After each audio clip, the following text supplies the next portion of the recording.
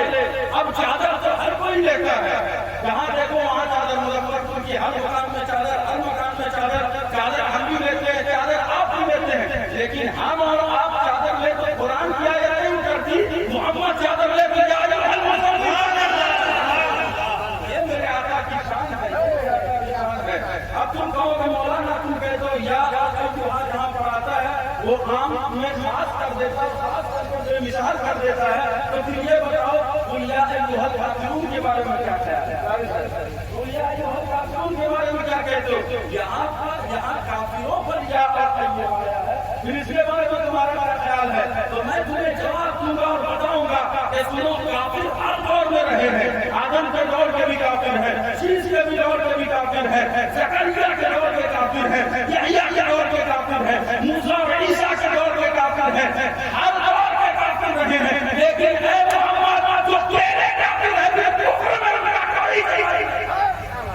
اے محمد جو تیرے کافر ہے پھر کفر میں ان کا کوئی جواب نہیں ہے۔ تو فرمایا قل یا ایھا الکافرون، پھر یا ایھا الذین آمنوا بھی ہمارے لیے آیا، اے ایمان والو، ذرا قرآن کی آیت پر غور کیجئے، تو یا اور ایھا جب ایمان والوں پر آ گیا تو امتی 1,24,000 نبی انبیاء کرام آئے اور 300 سے زائد رسول آئے۔ اب مجھے بتائیے،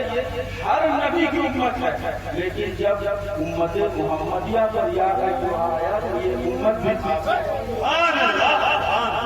بڑے یاد رکھو اور یاد رکھیے ذرا، جو دشمن ہوتا ہے اللہ کا، جو دشمن ہوتا ہے رسول کا، جو دشمن ہوتا ہے جبرائیل اور میکائیل کا، یہ بھی یاد رکھیے اللہ فرماتا ہے وہ میرا بھی دشمن ہے، وہ میرا بھی دشمن ہے۔ اسی لیے ہمیں اللہ اور رسول سے سچی محبت کرنی چاہیے، اور یاد رکھیے ہم حضور سے محبت کیوں نہ کریں یار، بتاؤ حضور کی طرح کوئی پیدا ہی نہیں ہے، حضور کی طرح کوئی آیا ہی نہیں ہے۔ حضرت جابر جب آئے حضور کی بارگاہ میں، فرمایا یا رسول اللہ مجھے بتائیے اللہ نے سب سے پہلے کیا چیز پیدا فرمائی؟ اب بس کسی حدیث پر میری گفتگو ختم ہو جائے گی۔ حضرت جابر کے سوال پر میرے آقا نے ارشاد فرمایا، اے جابر، اللہ نے سب سے پہلے تیرے نبی کے نور کو اپنے نور سے پیدا کیا، سب سے پہلے